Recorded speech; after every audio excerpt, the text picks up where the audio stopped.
everyone, I'm Zephyrin, and today I'm going to share the build that I've been using throughout the endgame of Path of Exile 2. I've had a lot of fun with this build, and I hope you enjoy it too.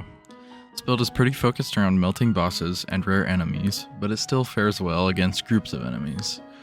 For this build, you'll be using Gathering Storm, Siphoning Strike, Falling Thunder, Tempest Flurry, Charge Staff, Tempest Bell, Killing Palm, and Lingering Illusion.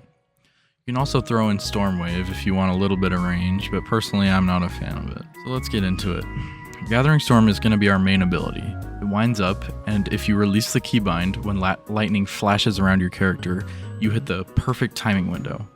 And then you dash forward, converting 70% of physical damage into lightning damage, leaving a trail of shocked ground behind you and creating a shockwave from every enemy you hit. If you miss the perfect timing window, it's practically garbage, so it's very dependent that you don't.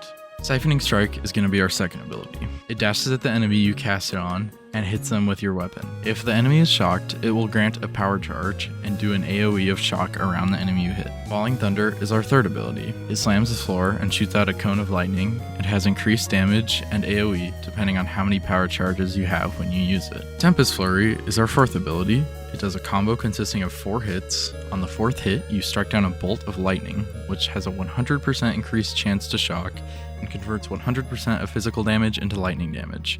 The first 3 hits convert 60% of physical damage into lightning damage. You can just hold down the keybind and become a literal fidget spinner. Charge Staff is a buff that, when activated, shoots a shockwave out of your staff every time you attack.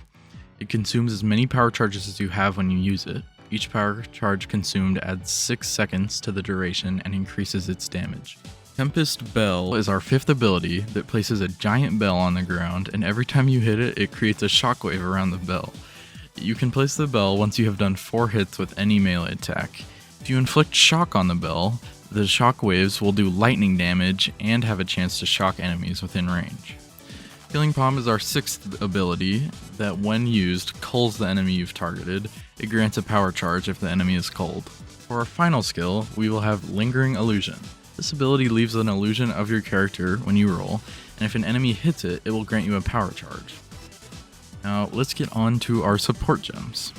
Gathering Storm will need 3 support slots. Our first support gem, Window of Opportunity, makes it so that the perfect timing window is 25% shorter, but it does 50% more damage. So it's a really big damage boost for a small trade-off.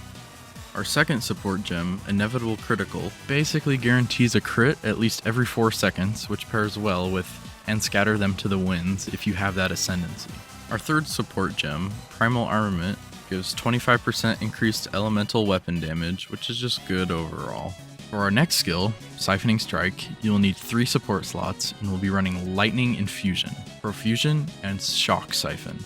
Lightning Infusion gives you 25% extra lightning damage, but you lose 50% cold and fire damage, but that won't matter to us because we're only doing lightning damage.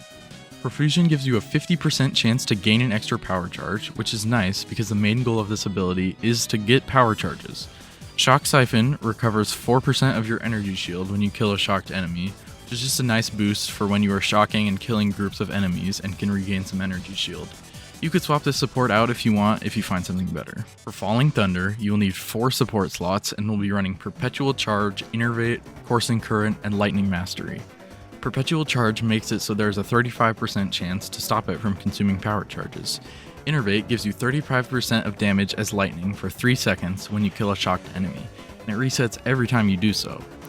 Coursing Current causes shocking hits to have a 50% chance to shock enemies within a 2.5 meter radius of the shocked enemy. Lightning Mastery gives you +1 gem level on Falling Thunder.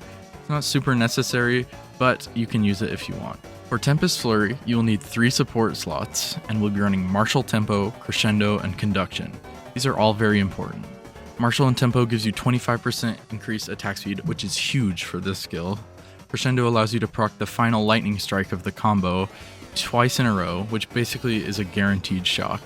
Conduction gives you 100% higher chance to shock, which basically makes this skill shock non-stop.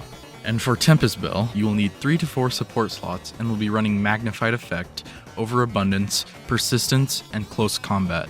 Magnified Effect gives you a 40% larger AoE, which is great for killing groups of mobs and keeping bosses within its range. Overabundance allows you to place a second bell, but it also cuts the duration in half. To combat this, you will need to run Persistence, which increases the duration of the bell by 40%. So you're only losing 10% of the skill duration, but gaining a whole second bell, which is super powerful. Close combat is pretty optional, but it will give you 25% increased attack damage to enemies within a meter of you. It'll boost damage a bit, but it's only worth it if you can afford to drop a greater Jeweler's Orb on it. Killing Palm is not integral to this build at all, and honestly I just have it on here to fill a skill slot, but for the supports, you only need 2, and you will run Soul Drain and Life Drain. This will restore 12% of health and mana when you kill an enemy with Killing Palm. Now for our last skill, Lingering Illusion. I have no support gems in this skill. You can put something in it if you want, but the only supports I would put in here, I already have in a different skill. This skill doesn't do much for the build, so you can replace it with something else if you would like. I haven't found much use for Spirit in general, especially because of the Cast on X nerfs. Hey everyone, so as I was editing the video, I was testing out a couple extra Spirit gems to see if there was anything else I could do with the extra 30 Spirit, and I found that Herald of Thunder is actually super good for this build, and I don't know why I didn't realize this sooner, but I mean, just look at this in the background right now. This is insane. It makes AoE quite a bit better, so I highly recommend to use this for your last slot. Anyways, back to the video. Now, we can finally get to the combos. So the main combo is just going to be using Gathering Storm to shock a group of enemies, then using Siphoning Strike. When used on a shocked enemy, it will grant you at least 1 power charge, maybe 2, depending on if you get the proc of the support or not, and does AoE around the enemy. You can also use Killing Palm on enemies low enough to gain 12% and health and mana back, but I usually just use Siphoning Strike because of the AoE. With said power charges, you can use Falling Thunder to clear the rest of them out. You can also use Tempest Flurry and Tempest Bill for groups, but you'll have to face tank more damage. For bosses, the combo is going to be mostly Gathering Storm / Tempest Flurry until you shock the boss. Once you've shocked the boss, use Siphoning Strike to gain a power charge, then use Charge Staff and Tempest Flurry until you have gotten a 4-hit combo and can place a Tempest Bell. And then you can place another Tempest Bell after another 4-hit combo. For rare enemies, the combo will be just about the same as bosses, just make sure you're using Tempest Bell plus Tempest Flurry if there's a group of enemies around it to kill them as well. Alright, now let's get into the passive tree. For my Ascendancy class, I've gone for Invoker. And I've gone for the points, I am the Thunder, Sunder my enemies, and for the last 4 points I am planning to go for, and Scatter them to the winds, and the Soul Springs Eternal. I have only 4 Ascendancy points so far, so take those last 2 with a grain of salt and just go with what you think will be the best. If you are going to go with and Scatter them to the winds, make sure your dex is higher than your intellect so you can proc the lightning attack more often and benefit from increased elemental and lightning damage in the passive tree. I've focused a lot on Energy Shield and Energy Shield Recharge in the passive tree because it allows you to face tank bosses pretty well and be able to recharge pretty quickly without needing to waste flash charges before going back in. Not to mention, with how much damage everything does in the late game, it is really nice to be able to take some hits and regain all that shield within seconds. Going for some percentage increased lightning damage and elemental damage in the passive tree can get you some extra DPS as well. Going for increased crit hit chance in the passive tree is also good to do once you feel you have enough energy shield. Not to mention crits proc and Scatter them to the winds if you have that Ascendancy. I haven't gone for much mana in the passive skill tree because I haven't felt like I run out too often. And when it does, I just use a flask. If you feel like you're constantly low on mana, you can go for mana regen or mana in the passive tree. Now we're going to talk about what gear I recommend for this build. For your weapon, I recommend trying to get percentage increased elemental damage with attacks, attack speed, and X to X lightning damage. For all your armor, just focus on percentage increased energy shield and resistances. For runes, just use them for the resistances you have the least of. For rings, just really try and get resistance capped, and I also like getting some plus X dexterity and plus X intelligent. For amulet, I really try and get plus X to all melee skills and also some resistance.